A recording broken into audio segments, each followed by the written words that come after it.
Իմ քայլը հիմնադրամում ամփոփել են հաջողակից սկսնակին ծրագրի «Ստեղծենք միասին» նախագծի ավարտական փուլը։ Նախագիծն ուղղված է նորաստեղծ ընտանիքներին։ Զույգերը պետք է լինեն 5 տարվա ամուսնացած, ունենան մինչև 3 տարեկան մեկ զավակ։ Դեռևս զավակ չունեցող ընտանիքները նույնպես կարող են մասնակցել։ Ծրագրին մասնակցելու համար նրանք նաև պետք է ունենան բիզնես գաղափարներ կամ արդեն գործող բիզնես, որն ուզում են ընդլայնել եւ զարգացնել։ Բարև ձեզ, ես Գրետան եմ, Սպիտակից Լոռու մարզի, բնակվում եմ Երևանում։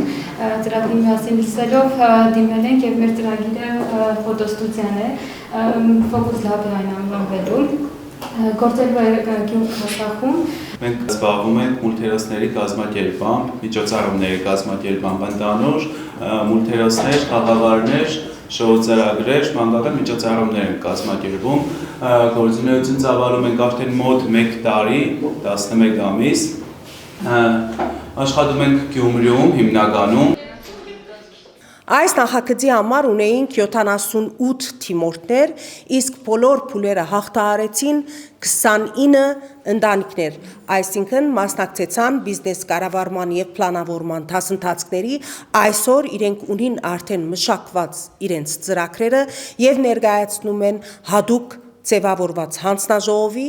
լավագույն եւ իրատեսական ծրագրերը կստանան դրամաշնորհներ։ Թալին Թոփալակյանի խոսքով Իմ քայլը հիմնադրամի հաջողակից սկսնակին ծրագրի նպատակն է ոչ միայն նպաստել Հայաստանում փոքր ձեռնարկատիրության զարգացմանը, այլև ստեղծել բարեգործության նոր մշակույթ եւ այն դարձնել ավանդույթ։ Նրա խոսքով հիմնադրամը կամուրջ է հանդիսանում տարբեր ոլորտներում հաջողության հասած անձանց եւ սկսնակ ձեռներեցների միջև, որոնք իրենց առաջին քայլերն են անում դեպի բիզնեսի աշխարհ։ Ծրագիրն իրականացնում են տարվա մեջ 2 անգամ։ Առաջին փուլային նախագիծն իրականացվեց անցյալ տարի գարնանը հաջողակ կին գործարարներից սկսնակ կին գործարարներին, որի արդյունքում ունեն 42 կանանց գործող բիզնեսներ Հայաստանի Հանրապետության ողջ տարածքում։ Հաջորդ փուլն էլ երիտասարդի երազանք նախագիծն էր, որի արդյունքում ունեն 58 գործող տղամարդկանց բիզնեսներ։ Մենք զուգահեռ արդեն ամփոփում ենք 4-րդ միմյանցից ոգեշնչված փուլային նախագծի արդյունքները։ Ունենք 529 սկսնակին ցերներեցներ, որոնք թիմել են միմյանցից ոգեշնչված նախագծին եւ սրտատրոպ սպասում են հայտերի ամփոփման